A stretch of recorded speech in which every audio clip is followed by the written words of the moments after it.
Mėly ir brangus broliai seserys, patys artimiausiai šeimos nariai, į kuriuos šiandieną buvo labai džiugu kreiptis labai paprastu tyliu, tik jūsų ausims girdėtų žodžiu - aristokrato princesės. Nes tokios jūs man šiandien esate. Vėla brangioji bendruomenė, kuri šiandieną susirenka čia,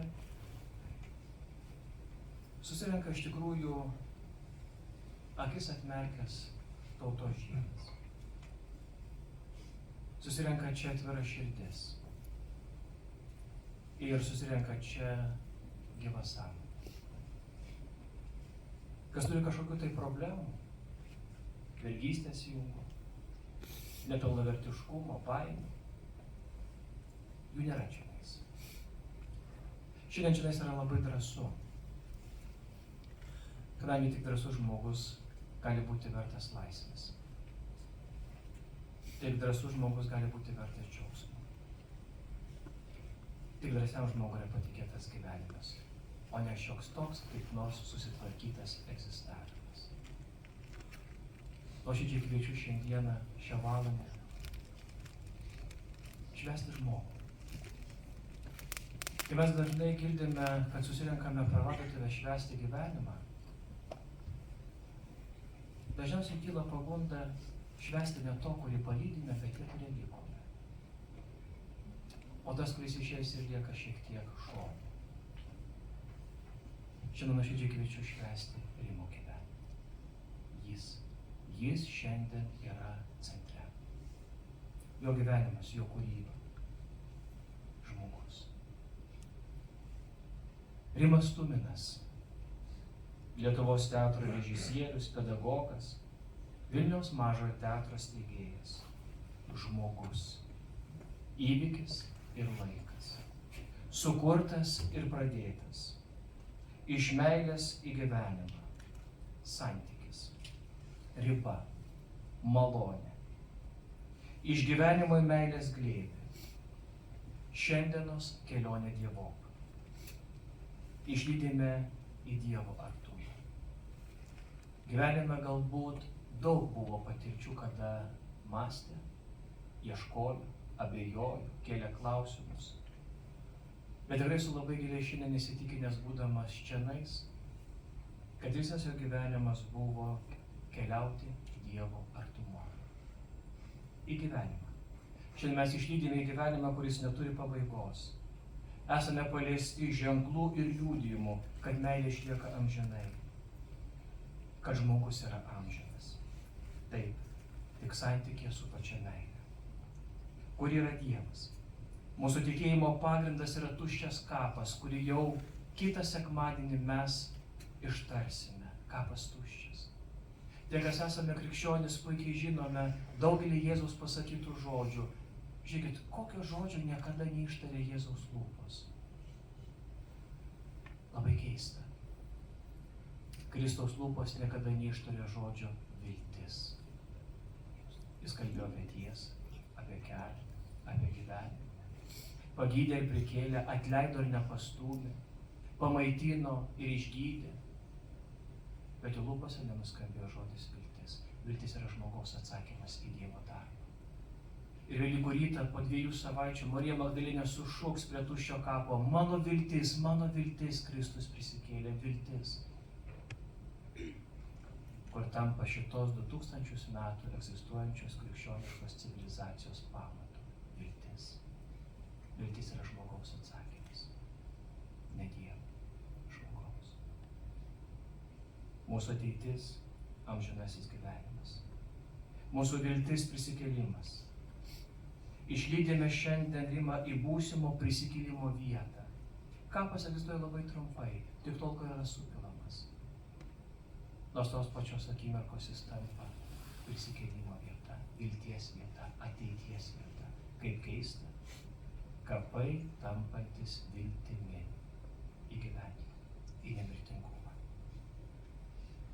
Išlydime į ateities istoriją laikų baigtyje, į Dievo esminį ir lemiamą žmogui tariamą žodį: tu nemirsi, prisikelsi, pasitikėk. patikėk mano meilę. Maestro, visą gyvenimą puoselės teatro kaip namų, tai yra repertuarinio teatro su stipriu aktorių ansamblių idėja, yra sakęs: aš esu kupinas nevilties. Todėl ir sakau, kad ir kur bebūčiau, pradedu teatrą nuo nevilties ir einu į viltį. Tai vienintelis kelias. Jam priklausė ir šie žodžiai. Teatrą gali suvokti tik laike, tai nėra kažkoks pastatas ar namas. Tokie dalykai neegzistuoja, tai yra sąlyga. Teatras gali būti gyvas ir be stogo ar sienų. Kiekvienas jį prisimename asmeniškai, unikaliai, gyvai ir išliekančiai. Gal tai yra mūsų talento milžinų pėdsakai žmonių gyvenimo istorijose. Gal tai yra tikro pašaukimo apaštalai, kurie niekada nedirbo vaidybinio darbo, nes visuomet buvo režisieriai, kūrėjai, aktoriai. Gal tai yra Dievo dvasios apraiška ir pranašystė šių laikų žmogui, kad gyvenimo pilnatvės džiaugsmas tai mylėti iki galo. Veržėmės prie jo, nes tikėjome jo tikrumu. Naudojomės visi jo talentų, nes tikėjome, kad tai Dievo dovana, ne iš žmogaus tai atėjo. Ištrauka iš interviu su juo.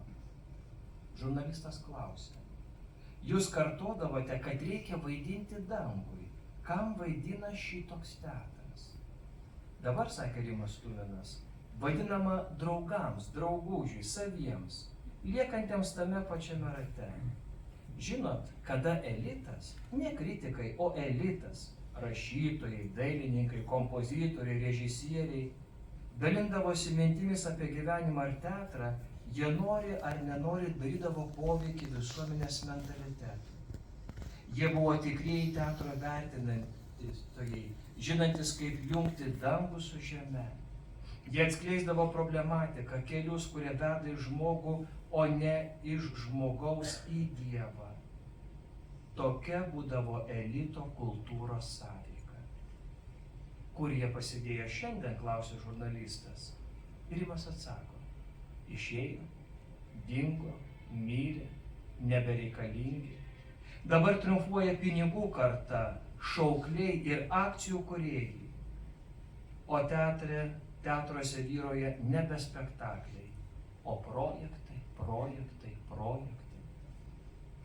Man labai gaila, sakė Rimas, kad karas nutraukė mano pagrindinę kryptį teatre, kai jau pavyko apčiuopti žmogaus paieškos metodą, kai jau supratau, kokiomis priemonėmis galima atverti žmogų, spręsti jų santykius ir jų giluminius išgyvenimus, likimus ir istoriją.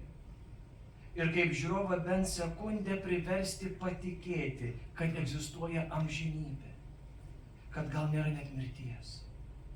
Toji sekundės dalis ir yra žmogaus buvimo teatre prasmė. Rimas savo kūrybinio kelio gausoje niekada nesiūlė niekam mirties įpakuotos į meno blizgesį. Kaip svarbu šiandienos pasaulyje būti paliestam kito.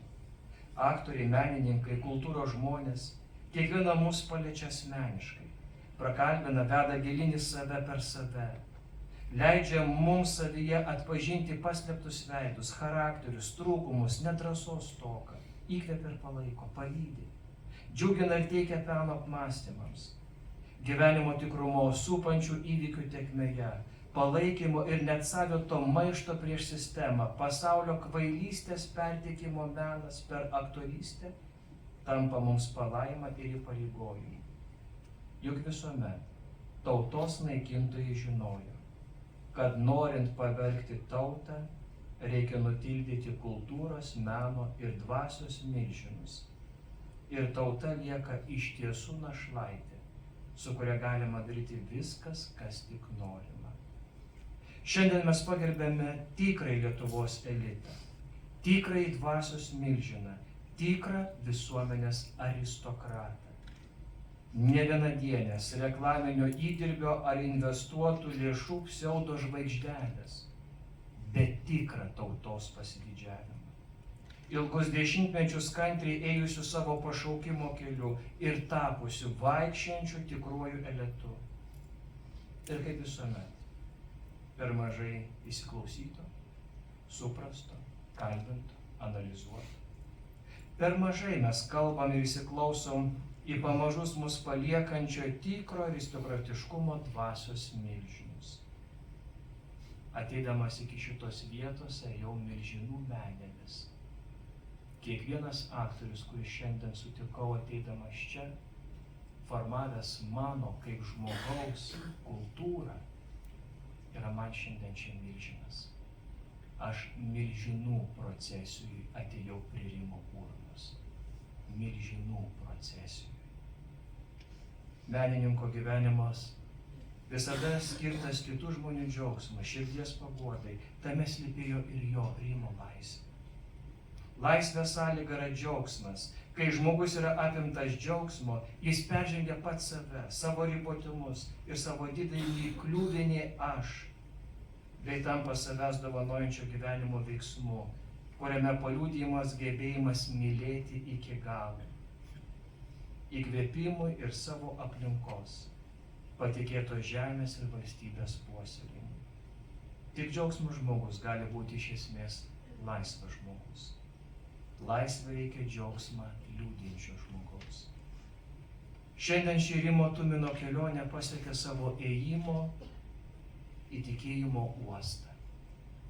Nuleistas gyvenimo inkaras amžinybės krante. Ir pabaigai. Žmogus gimsta iš tylaus dialogo su paslaptingu svečiu.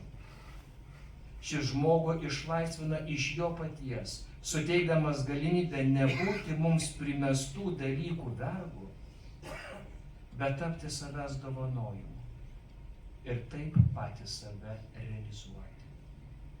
Žmogų, kuris nieko nesisavina, Dievas dovanoja savo džiaugsmą, vargšo džiaugsmą, į kurį srūva vidinė saulė, ji vis labiau įsižiebinti, prisikėlusio džiaugsmingą Velykų rytą.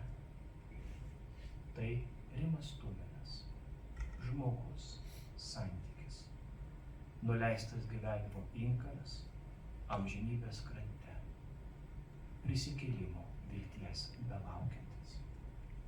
Kviečiu maldoje padėkoti Kūrėjui už jo gyvenimą, nes šiandien susitinka autorius ir režisierius, Dievas ir žmogus, trejybė ir santykis, Dievas ir Rimas Tuminas. Vardan Dievo, Tėvo ir Sūnaus